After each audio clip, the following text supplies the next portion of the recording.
আল্লাহ তাআলা বলেন, পৃথিবীর মানুষ শোনো, বনি ইসরাইলের একজন নবীকে আমি একটা যোগ্যতা দিয়েছিলাম, আমি একটা মুজিজা তারে দিয়েছিলাম। সে যখন মাটি দিয়া পাখি বানাতো, মাটি দিয়া কোনো একটা জিনিস বানায়া যখন বলতো কুম বিইজনিল্লাহ, আল্লাহর হুকুমে জিন্দা হয়ে যাও, সঙ্গে সঙ্গে পাখি জিন্দা হয়ে উড়াল দিত। সুবহানাল্লাহ।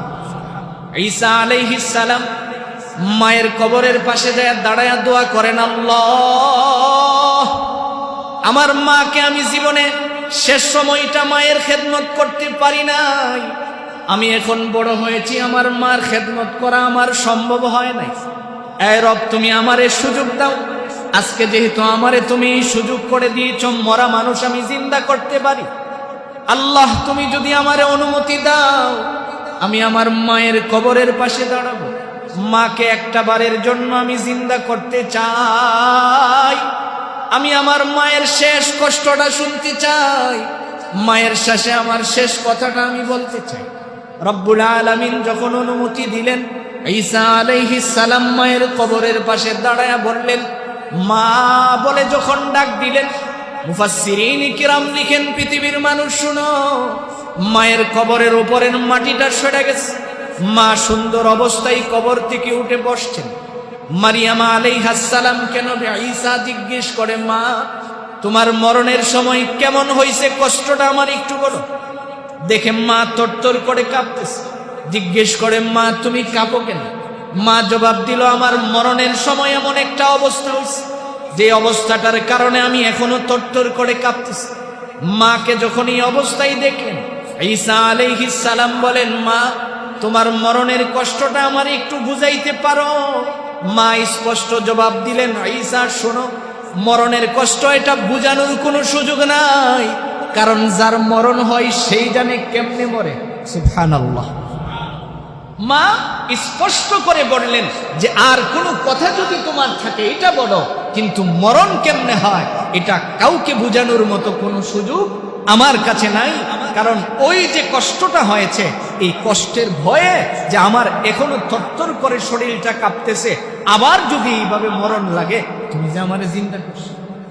ঈসা আলাইহিস সালাম জবাব দিলেন, মা মরণ একবারই হয়, আপনার আর মরতে হবে না, আপনি আবার আগের মতো কবরে আমার সাথে কথা শেষ হলে ঘুমিয়ে যাবেন। মুহতারাম ভাই, যেই কথাটা বলতেছিলাম, আল্লাহ তাআলা এটাই বলেন যে দেখো, মুমিনের এক নম্বরের বিশ্বাসটা হয় অদৃশ্য জিনিসের উপরে, যেটা সে দেখে না কিন্তু বিশ্বাস করে। আমরা চোখে দেখি না কবরে কি হয়, এটা আমরা দেখি না, যদি কবরের অবস্থাটা আমরা দেখতাম। হাদিস শরীফের মধ্যে নবীজি বলেন, আল্লাহ তাদাফানু, যদি কোনো মানুষ কবরের অবস্থা জানতো, তাহলে মা বাবাকে দাফন করার সাহস তারা করত। আপনজন আত্মীয় স্বজনকে কবরের কাছে তারা নিয়ে আসতো না, কারণ তারা যদি কবরের আযাবটা দেখে ফেলতো। এই জন্য আমরা গত জুমায় এই ব্যাপারে কথা শুনেছিলাম যে আল্লাহ রাব্বুল আলামিন এক নম্বরে বলেন যারা অদৃশ্য বিষয়ের উপরে বিশ্বাস করে, দুই নম্বরে রব্বুল আলামিন বলেন ওয়ায়ুকিমুনাস সালাহ, যারা ইহতিমামের সহিত নামাজ আদায় করে, যারা গুরুত্ব সহকারে নামাজ আদায় করে। এই জায়গা থেকে একটা মাসআলা ভালো করে বুঝে নেন, নবীজির জীবনে কোনোদিন নামাজের টাইম ঠিক করে নাই যে 1:30টার সময় নামাজ। আরব দেশে এখনো নামাজের টাইম নাই, আজানের টাইম আছে। অন্যান্য দেশে আপনি দেখবেন আজানের টাইম ঠিক করা আছে যে এই টাইমে আজান হবে, বাস এই টাইমে আজান হবে। আজানের পরে নামাজ, এটা যখন ইমাম সাহেব মিম্বরে দাঁড়াবেন তখনই নামাজ। আমাদের অবস্থা কি হয়েছে? তো মনে হইতে পারে যে হুজুর, যে আমরা যে নামাজের টাইম ঠিক করে রাখছি, এটা আমাদের উলামায়ে কেরাম সহজ করে দিয়েছেন, যেন আমার কোনো মুসল্লি সে যেন তাকবীরে উলা থেকে না আসে। নির্ধারিত না, একটা সময় সম্ভাব্য করা আছে, এই সময়ে। তো আপনি মনে করেন মসজিদের মধ্যে বসে বসে নামাজের জন্য অপেক্ষা করা, এটা হলো নামাজের সওয়াব। আর কেউ যখন দাঁড়ায় অপেক্ষা করে, এটা মাকরুহে তাহরিমি। দেখবেন 1 মিনিট হয়েছে, আসছে যে 1টা মিনিট দেরি হয়, আর মুসল্লি দাঁড়ায় রয়েছে চুপ করে, যা 1 মিনিট আর বয়া কি করুন, দাঁড়ায় থাকে। আপনি বসে বসে নামাজের অপেক্ষা করবেন, কারণ দাঁড়ায় নয়, ইমাম সাহেব যখন মিম্বরে দাঁড়াবেন তখন নামাজ শুরু হবে। আপনি যদি দাঁড়ায়া অপেক্ষা করেন অথবা সিগন্যাল দেন, এটাকে মাকরু বলা হয়েছে এই জন্য, কারণ এটা ইহুদিদের সাদৃশ্যে চলে যায়। কারণ ইহুদিরা তারা আল্লাহর ঘর, মুনাফিক যারা, মুশরিক যারা, তারা আল্লাহর ঘরের ভিতরে ঢুকলে দিলের মধ্যে শান্তি লাগে না। মুসলমান তো যতক্ষণ মসজিদে থাকে ততক্ষণ তার হৃদয়টা শান্তি থাকার কথা। তা আপনি কেন টাইম দেখেন যে কতক্ষণে নামাজ হবে? সুন্নত তরিকা হলো ইমাম সাহেব যদি পিছন দিক থেকে প্রবেশ করে মসজিদে, তাহলে ইমাম যেই কাতার ফারইব এই কাতারের মানুষ দাঁড়াবে। ইমাম সাহেব পরের কাতারে আসবে, পরের কাতারের মানুষ দাঁড়াবে, এরপরে ইমাম সাহেব আসবে তো এর পরের কাতার দাঁড়াবে। কিন্তু আমাদের অবস্থা কি? আমরা আগের কাতারের লোকজন তো আগে গরম হই, এরপরে বিশের লোক গরম হয়। 2 মিনিট গেল গা, কামটা কি? এইগুলি করা যায়। আল্লাহ রাব্বুল আলামিন বলেন 2 নম্বরের গুণ, তারা ইহতিমামের সহিত যেন নামাজ আদায় করে। যদি ইহতিমামের সহিত নামাজ আদায় করে, নামাজের কদর যদি তাদের ভিতরে থাকে, এই মানুষটা মুমিন। হাদিস শরীফের মধ্যে আসছে, কোনো মানুষ যখন রাতের বেলায় ঘুমায় যায়, আপনি ঘুমায় গেছেন, ঘুমের মধ্যে ইবলিস দেয় আপনার গাড়ের এই জায়গায়, পিছনের এই জায়গায় 3টা গিট্টু লাগায়। গিট্টু বুঝেন? 3টা গিরা দেয় এই জায়গায়। কোনো মানুষ যখন ঘুম থেকে উঠে, ওইটা বিছানায় বসে ঘুমের দোয়া পড়ে, ফজরের আজান হয়েছে, এখন ঘুম থেকে উঠছে, ওইটা বিছানায় যখন বসছে, বসার সঙ্গে সঙ্গে তার একটা গিট্টু খুলে যায়। সুবহানাল্লাহ। আবার যখন সে উজু বানায় আসে, তার দ্বিতীয় গিট্টুটা খুলে। এবার সে যখন ফজরের নামাজ আদায় করে, তার 3 নাম্বার গিরাটা খুলে যায়। এই বান্দা সারাদিন আবার ঘুম পর্যন্ত রব্বুল আলামিনের জিম্মাদারিতে চলে যায়। কারণ আপনি ফজর নামাজ পড়লেন না, তো শতান তো আপনার রাত্রি বান্ধা তুলছে। তা আপনার দ্বারা সারাদিন ভালো কাজ করা তো খুব কঠিন হয়ে যাবে। আপনার জন্য সারাদিন ভালো কাজ করা খুব কঠিন হয়ে যাবে। আপনি পরীক্ষা করে দেখেন, ফজর পারলেন না, জোহরও আপনার দ্বারা সম্ভব হয় কিনা সন্দেহ আছে। পরিষ্কার নবীজি হাদিসে বলেছেন, কেউ ফজর পড়লো, আল্লাহ তার ফজর কবুল করলো কিনা এটা বুঝার সহজ মাধ্যম হলো রব্বুল আলামিন তাকে জোহরের নামাজ পড়ার সুযোগ করে দেওয়া। জোহরের নামাজের সুযোগ হয়েছে তো বুঝবেন আল্লাহ আপনার ফজর কবুল করেছেন, এই জন্য আপনাকে জোহরের নামাজের সুযোগ দিয়েছেন। কারণ একটা ইবাদত রব্বুল আলামিন যখন কবুল করেন, পাশাপাশি আরেকটা ভালো কাজ করার সুযোগ আল্লাহ তাআলা করে দেন। এই জন্য রব্বুল আলামিন 2 নম্বরে যে বলেন, ওয়ায়ুকিমুনাস সালাত, বান্দা সঠিকভাবে নামাজ আদায় করে, ইহতিমামের সহিত নামাজ আদায় করে। এই ব্যাপারেও যদি আমি কথা বলতে হয় অনেক লম্বা সময় চলে যাবে। আসুন রব্বুল আলামিন পরের কথা বলেন, ওয়া মিম্মা রাযাকনাহুম ইউনফিকুন, আমি আল্লাহ তাকে যা দিয়েছি তার থেকে সে আল্লাহর রাস্তায় খরচ করে। 3 নাম্বার মুমিনের গুণ, আল্লাহ যা দিয়েছেন তার থেকে খরচ করে। এই জায়গাটাই আমাদের মূল সমস্যা। আমি মনে করি আমার যখন মোটা অঙ্কের টাকা হবে তখন দিমুনে দান। প্রক্ষান্তরে সাহাবায়ে কেরামের আদর্শটা কেমন ছিল? সুন্নত তরিকা হলো দানের, সর্ব অবস্থায় দান। আপনার এখন 1 টাকা আছে, আপনি এখান থেকে 1 পয়সা খরচ করেন।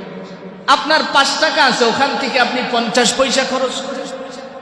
জীবনে বরকত চান, সম্পদে যদি বরকত চান, তাহলে আজকের থেকে একটা নিয়ম করে নিন যে আমি আমার সমস্ত টাকার থেকে 1% হোক, 2% হোক, এটা আমি দেব। এইভাবে আমি আল্লাহর রাস্তায় খরচ করব। তো আমি যখন এইভাবে খরচ করব, আল্লাহ তাআলা বলেছেন দানের দ্বারা, নবীজি বলছেন 2টা নগদ লাভ।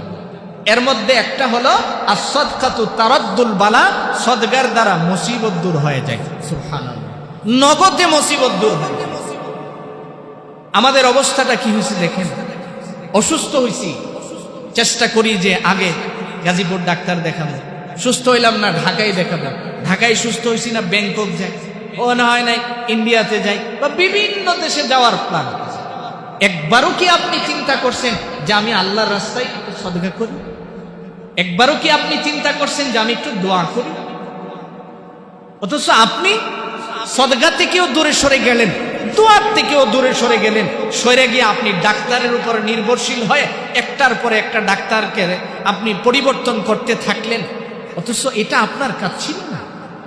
আপনার কাজ ছিল, আপনি অসুস্থ হয়েছেন, আগে সদকা করেন, আগে দোয়া করেন, এরপরে সুন্নত হিসাবে আপনি একজন ডাক্তারের চিকিৎসা নেন। আল্লাহ তাআলা চাইলে এই অসুস্থতা তো এখানেও শেষ করে দিতে পারতেন। আপনি তো এটাকে আস্তে আস্তে নিয়ে বাড়ালেন। আমাদের অবস্থাটা হয়েছে, টাকা হয়েছে, কিছু টাকা জমা করি, যদি অসুস্থ হয় তাইলে টাকা পাবো কি?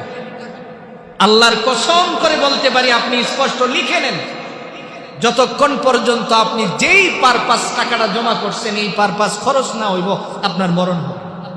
আপনি লেখা রাখেন, আপনি টাকা জমা করছেন অসুস্থ হইলে চিকিৎসা করবেন, তো অসুস্থ হইতেন না, এটা তো হতেই পারে না। আপনি অবশ্যই অসুস্থ হবেন, হওয়ার পরে আপনার চিকিৎসা হইব, এরপরে আপনি মরবেন। আপনারে কে কইছে এইগুলি বলার জন্য? আপনি তো সব সময় আল্লাহর কাছে এই দোয়া করবেন যে আল্লাহ তুমি আমাকে সুস্থ অবস্থায় রাখো, যে অবস্থায় রাখো আমারে সুস্থ অবস্থায় তুমি মরণ দিও, অসুস্থ বানায়া বিছনাত ঘোরাঘুরি করেন না। নবীজি এই মরণ থেকে পানাহ চাইতেন, কারণ আরেকজনের যেন কষ্ট না। সমস্যাটা কিন্তু আমার ভিতরে, যে আমি আমাকে যেইভাবে প্রেজেন্ট করছি এইভাবে আমি এটার ফল পাচ্ছি। এই জন্য আল্লাহ তাআলা নবী হাদিস শরীফের মধ্যে চমৎকার শিখিয়েছেন, তুমি যখন দোয়া করবা তখন 4টা দোয়া করবে। কয়টা দোয়া করবেন? সব সময় আপনি যখনই দোয়া করবেন 4টা দোয়া করবেন।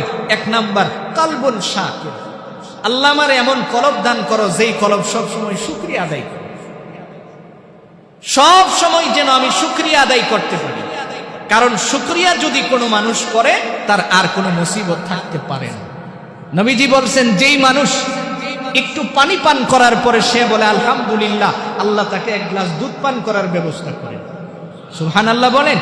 আবার কেউ যদি শুটকি খায়া কয় আলহামদুলিল্লাহ, আল্লাহ তাকে মাছ খাওয়ার ব্যবস্থা করে দেন, গোশত খাওয়ার ব্যবস্থা করে দেন। এই জন্য শুকরিয়াটা অনেক দামি জিনিস। এই জন্য নবীজি বলেন 1 নম্বরে দোয়া করবা, প্রতিটা দোয়ায় 4টা জিনিস করা চাই। নাম্বার 1, আল্লাহ তুমি আমাকে এমন কলব দান করো যেই কলব কি করে? শুকরিয়া আদায় করে। নাম্বার 2, নবীজি বলেন ওয়ালিসানুন যাকির, আল্লাহ আমারে এমন জবান দান করো যেই জবান সব সময় জিকির করে। কার জিকির করে? আল্লাহ। বলেন কার জিকির করে? আল্লাহ। 3 নাম্বার, নবীজি বলেন ওয়া বাদানুন আলাল বালাই সাবির, আল্লাহ তুমি আমারে এমন বডি দান করো যেই বডি সব সময় ধৈর্য ধারণ করে। যেই বডি কি করে? সব সময় ধৈর্য ধারণ করে, খায়াও ধৈর্য ধারণ করে, না খাইয়াও ধৈর্য ধারণ করে। 4 নম্বরে নবীজি বলেন তুমি দোয়া করো, আল্লাহ আমার স্ত্রীকে তুমি এমন বানিয়ে দাও সে যেন নিজের সতীত্ব এবং স্বামীর মালের হিফাজত। যদি এমন না হয় তাহলে তোমার সংসারে অশান্তি ছাড়া আর কিছু থাকবে না। এই জন্য নবীজি শিখাইছেন। তা আপনি দোয়ার থেকেই তো দূরে সরে গেলেন। আপনি আল্লাহর রাস্তায় সদকা ভুলে গেলেন। সদকা এমন জিনিস, সদকার দ্বারা মানুষ যখন দান বাড়িয়ে দেয়, রব্বুল আলামিন তার সুস্থতা বাড়ায়া দেয়, তার হায়াতের গ্যারান্টি বাড়ায়া দেয়। কারণ সদকার দ্বারা মানুষকে আল্লাহর দিকে ফেরত যেতে উদ্বুদ্ধ করা হয়েছে। এটা অনেক বড়। কারণ কোরআনে আল্লাহ যেখানে নামাজের কথা বলছেন, পাশাপাশি বলেছেন ওয়ামিম্মা রাযাকনাহুম ইউনফিকুন, ইনফাক ফি সাবিলিল্লাহর কথা। আমার মনে হয় যে আল্লাহ কোরআনে যেই যেই জায়গায় নামাজের কথা বলেছেন প্রত্যেক জায়গায় রব্বুল আলামিন সদকার কথা বলেছেন। তা আমি তো মনে করি আমার বেশি টাকা হইলে দিব না। আপনার কাছে 10 টাকা আছে, আপনার কাছে কেউ দ্বারস্থ হয়েছে, ওখান থেকে 2 টাকা দিয়ে দেন। আপনার কাছে কেউ হাত পাচ্ছে, সাধ্য আছে, ওখান থেকে দিয়ে দেন। তাহলে এনে আপনার জিনিসগুলি আল্লাহ তাআলা আপনার হায়াতে রিজিকে বারাকা দান করতেন। তা আপনি তো মনে করেন জানছি, এটা বুঝি কেন আপনার হবে বলেন? আপনি যে হাত দিয়ে কামাই করেছেন, এই হাতটা কে দিয়েছেন? আওয়াজ দিয়ে বলেন কে দিছেন? আপনি যে জবান দিয়ে কথা বলছেন, জবান কে দিছেন? যেই চোখ দিয়ে দেখছেন, এই চোখ কে দিছেন? যেই পা দিয়ে হাইটা গেছেন, তো এই পা কে দিয়েছেন? তা আপনি যে কোন আমার কি? আপনিই তো আরেকজনের। মনে করেন আপনি বাজারে গেলেন, এক দোকান থেকে 1 বস্তা চাউলের টাকা পরিশোধ করে বললেন যে আমার বস্তাটা আমি দোকানের সামনে রেখে গেলাম, আমি বিকাল বেলা ভ্যান পাঠায়া নিয়ে যাব, অথবা আমি নিজে নিয়ে যাব। আচ্ছা আপনারা বলুন তো, এই চাউলের বস্তাটা কি বিক্রি করার কোনো অধিকার দোকানদার রাখে? সে যদি বিক্রি করে ফেলে তাহলে সে কি সৎ দোকানদার নাকি দুষ্ট দোকানদার? তা আল্লাহ তো আপনার সবকিছু কিনে নিয়েছেন, জান মালের বিনিময়ে সব কিনা নিয়ে আপনারে জান্নাতের মালিকানা দিবেন বলেছেন। তো আপনি আপনার সম্পত্তির এত বাহাদুরি কি করে করেন যেটা আমার কি? আমার তো কিছুই নেই, আমি তো আমার না, কারণ আমাকেই তো রব্বুল আলামিন কে নিয়েছেন। এই জন্য আল্লাহ তাআলা বলেন ওয়া মিম্মা রাযাকনাহুম ইউনফিকুন, আমি তোমারে যা সম্পত্তি দিয়েছি এই জায়গা থেকে তুমি কিছু আমার রাস্তায় খরচ করো, যা দিছি ওখান থেকেই খরচ করো। প্রত্যেকজন ছাত্র ভাইদেরকে বলবো যে তোমাদের যে মাসিক লেখাপড়ার খরচ পাও ওখান থেকে তুমি কিছু অংশ আলাদা করে নাও। যারা চাকরি করেন আপনি আপনার বেতনের অংশ থেকে একটা অংশ আলাদা করে রেখে দেন। যারা ব্যবসা করেন প্রত্যেক দিনের ব্যবসা থেকে একটা অংশ আলাদা করে রেখে দেন। দেখবেন হায়াতেও বরকত হবে, মনের মধ্যেও শান্তি চলে আসবে। অশান্তি আসার মূল কারণ কিন্তু ইবলিস আল্লাহর সামনে 4টা ওয়াদা করেছিল। 4টা ওয়াদা করছে আল্লাহর সামনে দাঁড়ায় ইবলিস যে আমি 4 পদ্ধতিতে মানুষকে জাহান্নামের পথে নিয়ে যাব, 4টা পদ্ধতিতে নিয়ে যাব। ওয়াকালা লাআত্তাখিযান্না মিন ইবাদিকা নাসীবাম মাফরুদা ওয়ালা উদিল্লান্নাহুম ওয়ালা উমান্নিয়ান্নাহুম ওয়ালা আমুরান্নাহুম ফালা ইউবাত্তিকুন্না আযানাল আনআম ওয়ালা আমুরান্নাহুম ফালা ইউগাইয়িরুন্না খালকাল্লাহ ওয়া মান ইয়াত্তাখিযিশ শাইতান ওয়ালিয়াম মিন দুনিল্লাহি ফাকাদ খাসিরা খুসরানাম মুবিনা। ইবলিস দাঁড়ায় কয় আল্লাহ, যে আদমের কারণে আমি চিরস্থায়ী জাহান্নামী হইছি, আদমের সন্তানগুলির আমি জান্নাতের কাছেও আসতে দিব না। রব্বুল আলামিন কয় তো কেমনে নিবি? কয়েক নম্বরে আমি ধোঁকা দিব, ওয়ালা উদিল্লান্নাহুম, 2 নম্বর ওয়ালা উমান্নিয়ান্নাহুম, আমি 2 নম্বরে তাদের হৃদয়টা দুনিয়ার আশা দিয়ে ভরা দিব। ইবলিস কয় আমি দুনিয়ার আশা দিয়ে এইভাবে ভরা দিব, কারণ হলো নামাজের সময় হলে আমি বলবো নামাজ পড়িস না, হায়াত তো আরো আছে, বাঁচলে আগামী দিন নামাজ আদায় করতে পারবি। এখন সে সদকা করবে, বলবো না দিস না, দিলে টাকা শেষ হয়ে যাবে, আগামী দিন করবি। এইভাবে আমি আগামী দিনের আশা দেখায়া দেখায়া এমন জায়গায় দাঁড় করামু, মরণের সময় হয়ে যাবে কিন্তু সদকা করার সময় হবে না। কথা বলুন ঠিক কিনা? ইবলিস কয় আমি এইভাবে আশা দিব, আশা। তো আজকে আমাদেরকে যে আশাটা দিচ্ছে এটা কেবল ইবলিসই দিচ্ছে। আপনি মনে করেন যে আপনি যদি এই চিন্তাটা আজকে ভিতরে ঢুকায় ফেলতে পারেন যে আমি 5 ওয়াক্তের সালাত যেমন আদায় করব, ঠিক আমি ইনফাক ফি সাবিলিল্লাহর উপর আমল করব, আল্লাহর রাস্তায় আমি খরচ করার চেষ্টা করব, তাহলে আপনি যদি আপনার অর্থ থেকে কিছু অংশ আলাদা করেন, ভালো করে বুঝেন, আপনি ইনফাক ফি সাবিলিল্লাহর জন্য আপনার ফান্ডিং প্রয়োজন আছে, আপনি আপনার সংসারের বাজেট করেন, কিন্তু কয়জন মুসলমান এমন আছেন যে আমি আল্লাহর রাস্তায় খরচ করার একটা বাজেট আছে? একজনও জিজ্ঞেস করলে বলতে পারবেন না যে আমার দান সাদাকার জন্য একটা বাজেট আছে। তো আল্লাহ তাআলার সবকিছু দিয়ে আপনি কামাই করলেন, কিন্তু আপনি আল্লাহর জন্যই তো আপনার কোনো বাজেট নেই। এই জন্য মোহতারাম ভাই, ভালো করে বুঝেন, রব নামাজের পরে 5 কথার 3 নম্বর যেই কথাটা বলছে, আল্লাহ তাআলা কয় যে তুমি কি করো, তোমার খরচের বাজেটের পাশাপাশি আল্লাহর রাস্তায় খরচ করার একটা বাজেট করো। যদি আপনার বাজেট থাকে যে এই মাসে আমার কাছে 2000 টাকা আছে, এটা আল্লাহর রাস্তায় সদকা করার, তাহলে আপনি যেন তেন সদকা করা আপনার জন্য সহজ, যেখানে সেখানে আপনি দিতে পারবেন। কারণ আপনার মাথায় তো এই কথা আছে যে আমার ঘরে যে রাখা আছে আমানত বক্স, এর ভিতরে তো আমার একটা সদকার বাক্স আছে, ওখানে তো আমার 2000 বাজেট আছে, আমি খরচ করলাম, অসুবিধা কি? এই জন্য আল্লাহ তাআলা এই সদকাটাকে অনেক গুরুত্ব দিয়েছেন, কারণ এই গুণটা যার ভিতরে থাকে তাকে আল্লাহ রব্বুল আলামিন কোনো না কোনো সূরতে হিদায়াত দান করেন। সুবহানাল্লাহ। আরবি একটা কিতাব আছে আজ-জুহুদ, এই আরবি কিতাবের আজ-জুহুদের মধ্যে 100 মনীষীদের জীবনী লেখা হয়েছে। এর মধ্যে একজনের নাম হলো আব্দুল্লাহ ইবনে মুবারক রহমতুল্লাহি আলাইহি, যিনি যুগ শ্রেষ্ঠ বুজুর্গ ছিলেন, এত বড় একজন মুফাসসির মুহাদ্দিস ছিলেন, যার ব্যাপারে ইতিহাস যদি আপনি তালাশ করেন, তাবিঈদের মধ্যে অন্যতম একজন তাবিঈ আব্দুল্লাহ ইবনে মুবারক রহমতুল্লাহ আলাইহি কত বড় ছিলেন এটা বুঝার জন্য ছোট্ট করে বলছি। উনি একবার বাগদাদে প্রবেশ করেছেন। বাগদাদে যখন প্রবেশ করেন তখন উনি হাসি দিয়েছেন। হাসি দেওয়ার সাথে সাথে উনি বলেছেন আলহামদুলিল্লাহ। ওনার সাথী সঙ্গীরা এত পরিমাণে ছিল, তারা যে ইয়ারহামুকাল্লাহ বলছে, বাগদাদের যে বাদশা ছিল উনার চেয়ারটা পর্যন্ত কাইপা উঠছে। উনি লোক পাঠাইছে, ব্যাপারটা কি, আমার রাজ্যে এমন কি হলো, এত বিকট শব্দ হলো যে শব্দের কারণে আমার চেয়ার কাইপা উঠছে। লোকজন খবর নিয়ে দেখছে, হুজুর আসলে কোনো সমস্যা না, একজন মৌলবী ঢুকছে আর ইলাজে আলহামদুলিল্লাহ কইছে, সাথের লোকজন যে ইয়ারহামুকাল্লাহ বলছে সমস্যরে, এই আওয়াজে আপনার বিল্ডিং কাইপা উঠছে। তাহলে এই আওয়াজটা শোনার পরে তার স্ত্রী, বাদশার স্ত্রী তাকে জিজ্ঞেস করে, আপনি বাদশাহ না হিবেডা বাদশাহ? কেন? আপনি ডাক দিলে আপনার লোক সারা দুই একজন আয় না, আর যেই বেটা আলহামদুলিল্লাহ কইলে ইয়ারহামুকাল্লাহ বলার এত লোক থাকে, তাইলে প্রক্ষান্তরে বাদশা তো উনি, আপনি তো কিছুই না।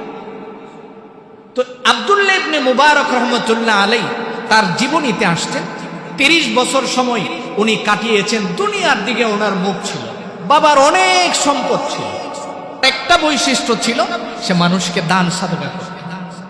এই দানের খাতিরে রব্বুল আলামিন তারে মাফ করে এত বড় বুজুর্গ বানিয়েছেন, যার ব্যাপারে ওয়াকিয়া বর্ণনা করে শেষ করা যাবে না, এত পরিমাণে ওনার জীবনী পাওয়া যায়।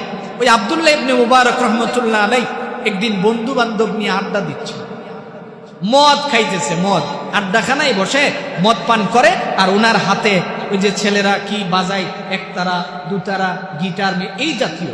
উনি তো বাবার বড় সন্তান, অনেক বড় বাবা, পয়সাওয়ালা, ওই বাবার আঙ্গুরের বাগানের ভিতরে বৈশা সুন্দর করে বাজায় প্রতিদিন। তো একদিন রাতের বেলায় যে খাইছে, আজকে খাওয়া কম হয়েছে, নেশাটা পুরোপুরি হয় নাই। এখন পাশের জন জিজ্ঞেস করে, বাড়ি দাও, তোমার হাতে যে যন্ত্রটা আছে এটা বাড়ি দিলে নে গানাই তো বাড়ি দাও। তো সাথীরা একজন আরেকজনকে ধাক্কা ধাক্কি করতেছে। এক পর্যায়ে আব্দুল্লাহ ইবনে মুবারক রহমতুল্লাহ আলাইহি উনাকে বললেন, তুমি বাড়ি। ইনি যখন তার হাতের একতারার মধ্যে আওয়াজ দিছে, প্রত্যেক দিন তার এই আওয়াজের মধ্য থেকে গান বের হয়।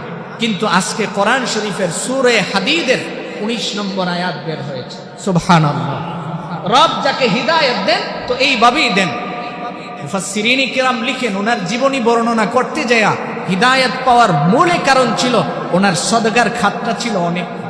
উনি মানুষকে অঢেল সম্পত্তি দান করতেন, কৃপণতা করতেন না, কারণ কৃপণতা আল্লাহ তাআলা কখনো পছন্দ করেন না। আব্দুল্লাহ ইবনে মুবারক রহমতুল্লাহ আলাইহি আস্তে করে যখন বাড়ি দিলেন, এখন শুনতেছে ওনার তো চোখের মধ্যে ঘুম ঘুম ভাব, মদ খাইছেন নেশা অবস্থায়।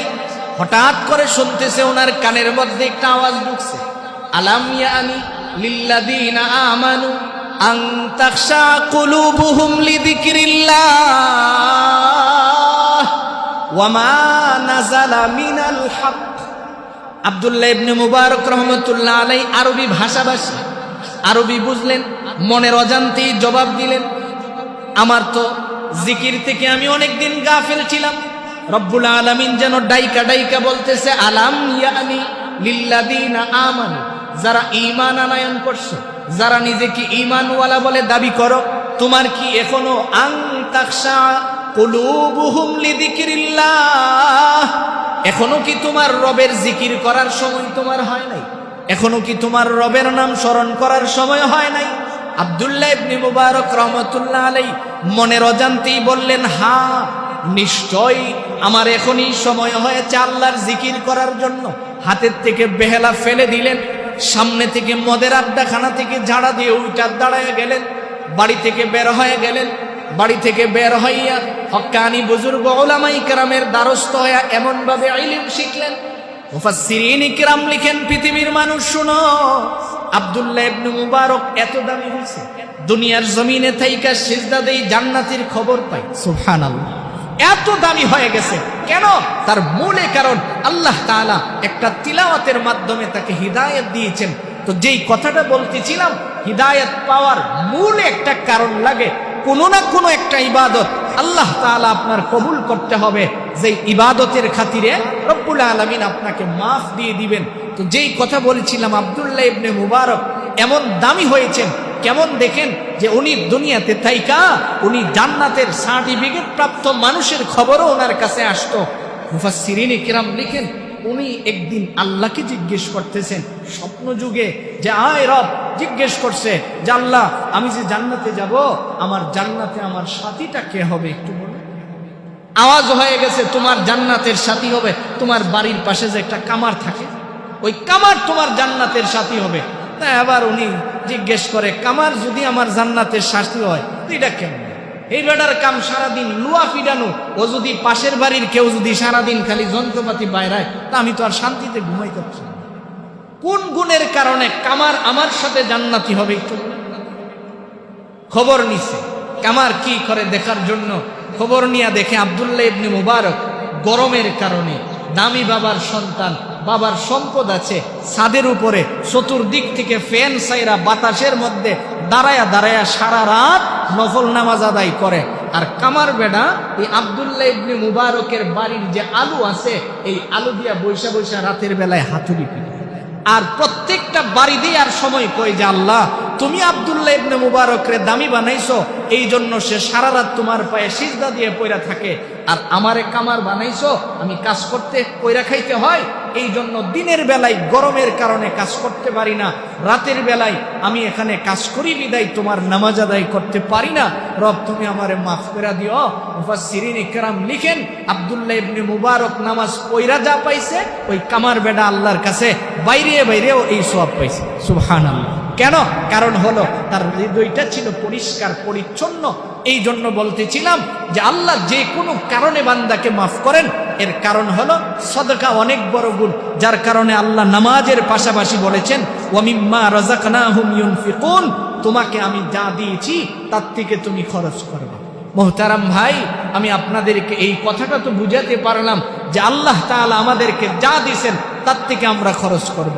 পারবো না ইনশাআল্লাহ? যে আজকে এই কথাটা আমি আপনাদেরকে বোঝানোর চেষ্টা করলাম। 5টা বৈশিষ্ট্যের মধ্যে 3 নাম্বার হলো রব্বুল আলামিন বলেন তোমার যা আছে তার থেকে তুমি খরচ করবা। আপনাদের কাছে আমার আবেদন থাকবে, আজকে থেকে আপনি নিয়ত করে ফেলেন, আমি যা কামাই করব, আমার কামাই থেকে একটা অংশ আমি সদকার জন্য আলাদা করব। হয় 1% হোক, 2% হোক, 3% হোক, এটা আপনার ব্যাপার। কিন্তু আপনি আলাদা সদকা একটা ফান্ড গঠন করেন, যেখান থেকে আপনি ছাত্র ভাইদেরকেও বলবো আপনার ছাত্র জীবনে যা কামাই হয় ওখান থেকে আপনি কিছু টাকা জমা করেন। কারণ ইনফাক ফি সাবিলিল্লাহ এটা অনেক দামি একটা ইবাদত। আপনি এটা শিখতে হয়, হুট করে হয় না, এটা শিখতে হয়। তো আস্তে ধীরে ধীরে আপনি আমল করেন, আস্তে আস্তে করে আপনি ফান্ড গঠন করেন। আপনার কাছে একজন মানুষ যেন দ্বারস্থ হলে, আপনার একজন ছাত্র আপনার সাথে লেখাপড়া করে, সে অসুস্থ, আপনি ওখান থেকে তার পিছনে খরচ করতে পারবেন, আপনি যে কোনো জায়গায় খরচ করতে পারবেন। কাজী আল্লাহ তাআলা যেন এই ফান্ড আমাদেরকে গঠন করার তৌফিক দান করুন। সকলে বলে আমিন। আল্লাহর রাস্তায় বেশি বেশি করে সদকা করার তৌফিক দান করুন। সকলে বলে আমিন। সুবহানাল্লাহি ওয়া বিহামদিহি, সুবহানাকা আল্লাহুম্মা ওয়া বিহামদিকা, আশহাদু আল্লা ইলাহা ইল্লা আনতা আস্তাগফিরুকা ওয়া আতুবু ইলাইক। যারা সুন্নত পড়ি নাই, সুন্নত আদায় করুন।